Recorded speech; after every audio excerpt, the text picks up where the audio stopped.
ശരിക്കും ആള് പറയുന്ന ഒരു കാര്യം 20 ലക്ഷം രൂപ മേടിച്ചു, പലപ്പോഴായിട്ട് ചോദിച്ചിട്ട് തിരിച്ചു തന്നില്ല. ഈ പൊട്ടനെ മനസ്സിലായി, എന്നിട്ട് ഈ ഒറിജിനൽ പൊട്ടനെ മനസ്സിലായിട്ടില്ല. അതിനൊപ്പം തന്നെ തിരിച്ചു ചോദിച്ചപ്പോൾ കടം കൊടുക്കുന്ന ആൾ ശത്രുവായി എന്നുള്ള രീതിയിൽ അദ്ദേഹത്തിന്റെ പടങ്ങൾ കളഞ്ഞു എന്നുള്ള. ഇങ്ങനത്തെ എന്തൊക്കെയോ ഹോബികളാണ്. അയക്കെന്താ പ്രാന്താണ്.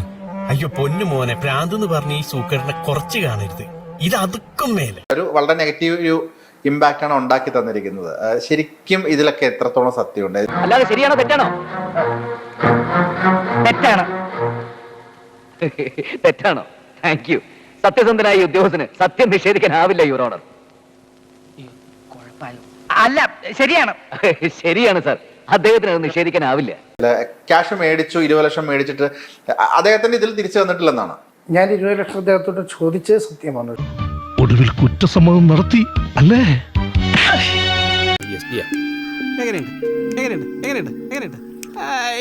പുള്ളി എനിക്ക് 20 ലക്ഷം രൂപ തന്നിട്ടില്ല.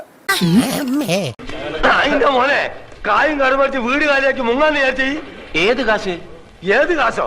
അന്റെ ഉമ്മനെ കെട്ടിക്കാൻ മേടിച്ച കാശാടാ. മര്യാദക്ക് സംസാരിക്കണം. പുള്ളി ഒരു 10 ലക്ഷം രൂപ ആദ്യം തന്നു, പിന്നെ ഒരു മാസം കഴിഞ്ഞപ്പോൾ ഒരു 4 ലക്ഷം തന്നു.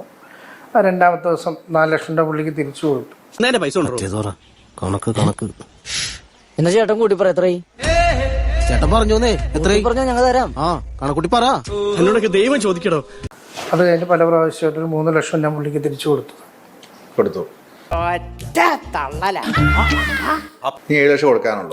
അപ്പൊ അങ്ങനെ കൊടുത്തിട്ടുണ്ടെങ്കിൽ പിന്നെ അദ്ദേഹം എന്തിനായിരിക്കും 20 ലക്ഷം രൂപ ഇതുവരെ തന്നിട്ടില്ല എന്ന് പറഞ്ഞ ഇത്രയും മാധ്യമങ്ങളുടെ മുൻപിൽ താറടിച്ച് കാണിക്കേണ്ട ഒരു പർപ്പസ് എന്തായിരിക്കും ചോദിച്ചില്ലേ? ഞാൻ പറഞ്ഞു ചിലപ്പോ പുള്ളിയുടെ തെറ്റിദ്ധാരണയായിരിക്കാം. നിങ്ങൾ അങ്ങനെ ഒരു വർത്താനം അല്ലല്ല, നിങ്ങൾ എന്തോ മനസ്സിൽ വെച്ച് പറയാണല്ലേ. പുള്ളി ഇപ്പൊ എനിക്ക് അത്രയും രൂപ തന്നെന്ന് ചിലപ്പോൾ പുള്ളി തെറ്റിദ്ധരിച്ചിട്ടുണ്ടാകും. അതിനെന്താ നമ്മൾ ചെയ്യേണ്ടത്? നമ്മളൊരു ആരോപണം ഉന്നയിക്കുമ്പോൾ നമ്മളെ ബാങ്ക് സ്റ്റേറ്റ്മെന്റ് എടുത്ത് നോക്കിയാൽ നമുക്കറിയാമല്ലോ. ഞാനൊരു മറുപടി പറയാൻ വന്നപ്പോൾ ഞാൻ എൻ്റെ സ്റ്റേറ്റ്മെന്റ് എല്ലാം എടുത്തിട്ടല്ലേ വന്നിരുന്നത്.